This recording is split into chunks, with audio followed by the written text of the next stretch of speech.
فاذكروني أذكركم واشكروا لي ولا تكفرون ولنبلونكم بشيء من الخوف والجوع ونقص من الأموال والأنفس والثمرات. Hürmetten burada yatan şehidimizin ruhuna hediye eyledik. Kabul eyle. Amin. Elhamdülillahi Rabbil alemin. El Fatiha.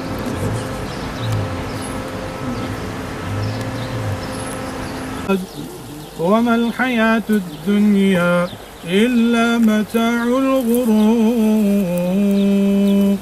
صدق الله العظيم سبحان ربك رب العزة عما يصفون وسلام على المرسلين والحمد لله رب العالمين آمين Amin. Elhamdülillahi Rabbil alemin.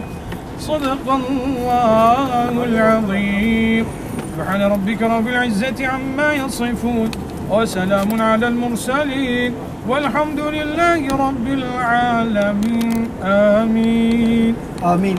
Elhamdülillahi Rabbil alemin.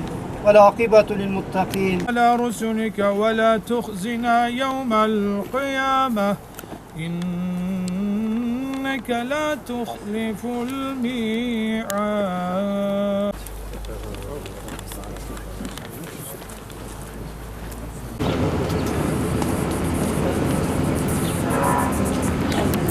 وعلى جنوبهم ويتفكرون في خلق السماوات والأرض.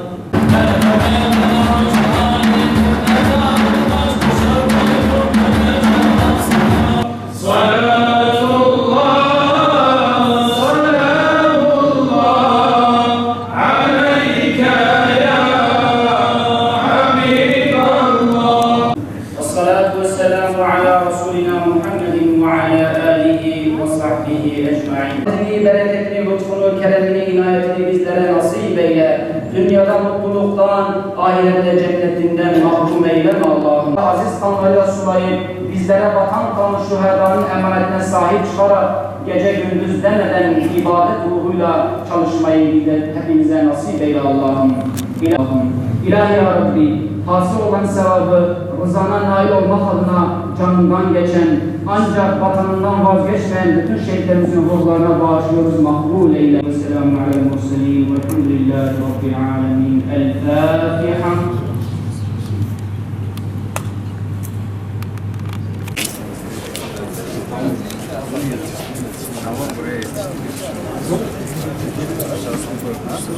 Evet, buradan alıp mı geçiyoruz?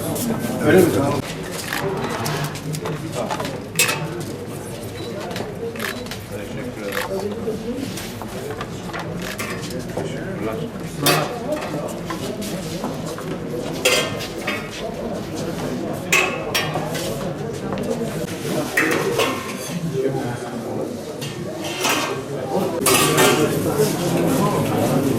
Teşekkürler.